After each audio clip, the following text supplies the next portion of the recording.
Complex number থেকে একটা problem, এই প্রবলেমটা আমাকে একজন জানিয়েছে যে এটা নিয়ে একটা কনফিউশন তৈরি হয়েছে। তো দেখো প্রবলেমটা আমরা প্রথমে দেখে নিই।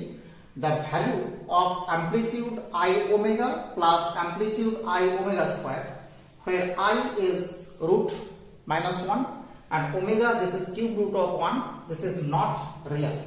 আমরা তো জানি যে ওমেগা হচ্ছে রিয়েল নয়। is এর ভ্যালু চারটা দেওয়া আছে, কোনটা হবে? তো দেখো এই প্রবলেমটা অ্যাজ ইউজুয়াল এরকম ভাবে যখন সলভ করছি আমরা, তো আমরা জানি দেখো ওমেগা ওমেগা মিনস হচ্ছে কি না -1 plus I root 3 by 2 and then omega square this is -1 minus I root 3 by 2 বা উল্টোটাকেও তুমি নিতে পারো। ক্লিয়ার?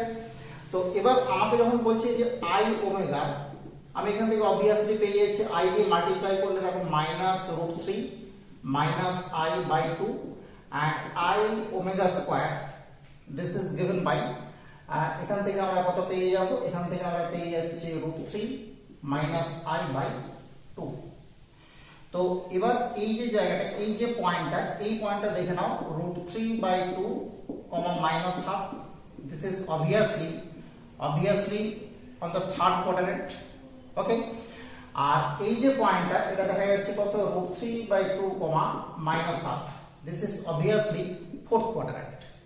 তো আমরা জানি ফোর্থ কোয়াড্র্যান্ট থার্ড কোয়াড্র্যান্টে কি হয় না principal value of the amplitude, এটা হচ্ছে কি হয় না alpha, sorry minus alpha, and এটার ক্ষেত্রে হয়ে যায় কত না alpha minus pi.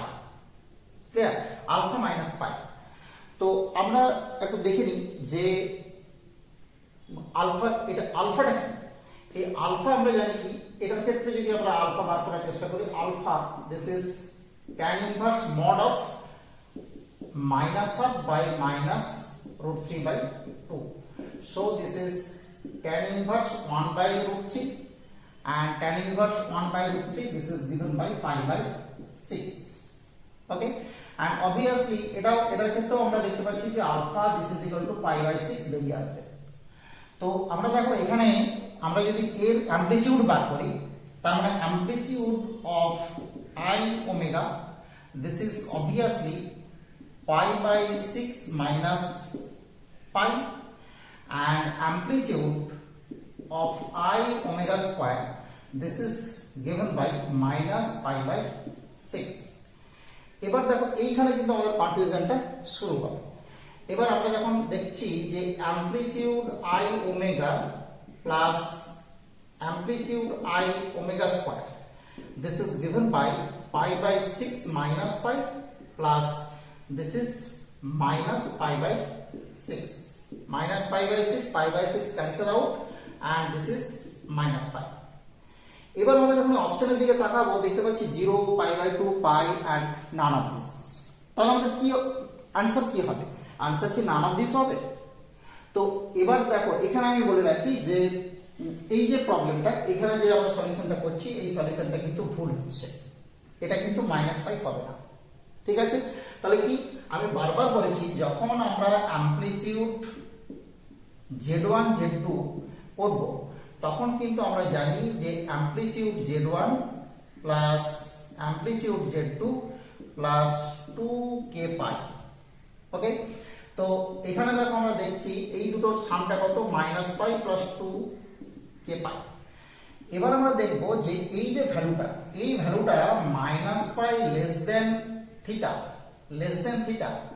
Less than equal to pi এই রেঞ্জে আছে না নেই? তার মানে প্রিন্সিপাল ভ্যালুর ভিতরে আছে না নেই? তো এখানে দেখো এটা কিন্তু প্রিন্সিপাল ভ্যালুর ভিতরে নেই, বিকজ কি -pi this is not in this range. Okay? তো আমরা তখন কি করি না, যখন দেখেছি যে এই প্রিন্সিপাল ভ্যালু থেকে তলার দিকে চলে আসবে, ডাউনে চলে আসবে, তখন আমাদের কি করতে হবে? k this is equal to 1 put করতে হবে। যখন প্রিন্সিপাল ভ্যালুর ভিতরে থাকবে তখন k ইকুয়াল টু 0 এন্ড যখন প্রিন্সিপাল ভ্যালু রাইট সাইডে থাকবে বা আপার সাইডে থাকবে তখন k this is equal to -1। তো এখানে তুমি লক্ষ্য করো k এর ভ্যালু যখন 1 বসাবো তার মানে দেখা যাচ্ছে -pi plus 2 pi this is pi and pi is our correct option. আমরা যদি নান অফ দিস করতাম তাহলে কিন্তু ভুল হয়ে যেত। পাই এটা হচ্ছে কারেক্ট অপশন।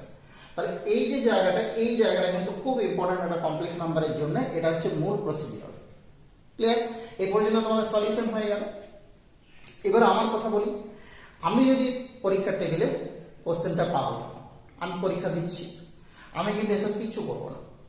কি করব, আমার যখন এই ফর্মুলাটা মাথায় আছে তখন আমি সঙ্গে সঙ্গে কি করব, এটা actually amplitude I omega into I omega square. Clear? So amplitude minus 1 into omega square, because I square this is minus 1, so amplitude this is minus 1. এবার বুঝতেই পারা যাচ্ছে -1 this is -1 plus I0. okay, তো -1 plus I0 this is here -1 comma 0. this is on the negative x-axis. তো negative x-axis আমরা কি জানি, এর অ্যামপ্লিটিউডের ভ্যালু কত হয়, এর অ্যামপ্লিটিউডের ভ্যালু হচ্ছে pi. So our correct option is option number C. মানে 2 সেকেন্ডের অঙ্ক আমরা কিন্তু এই যে প্রথমে যেটা করলাম এটা কিন্তু 2-3 মিনিট লাগিয়ে দিলাম। তাহলে এই ধরনের ট্রিকগুলো কিন্তু আমাদেরকে একটু মাথায় রাখতে হবে, এবং সবথেকে বড় ব্যাপার হচ্ছে যখন আমরা এই ধরনের প্রবলেম পাবো তখন আমরা ঠিক জায়গাতে ওই ট্রিকটা অ্যাপ্লাই করতে হবে। এই জন্য কিন্তু প্র্যাকটিস আর তোমাদেরকে বেশি বেশি করে এক্সাম্পল সলিউশন, মক টেস্ট বিভিন্ন রকম দিয়ে তোমাদের কিন্তু রেডি হতে হবে আমাদের আপকামিং এক্সামের জন্য। ওকে, দেখতে থাকো maths A to Z। Thank you for watching.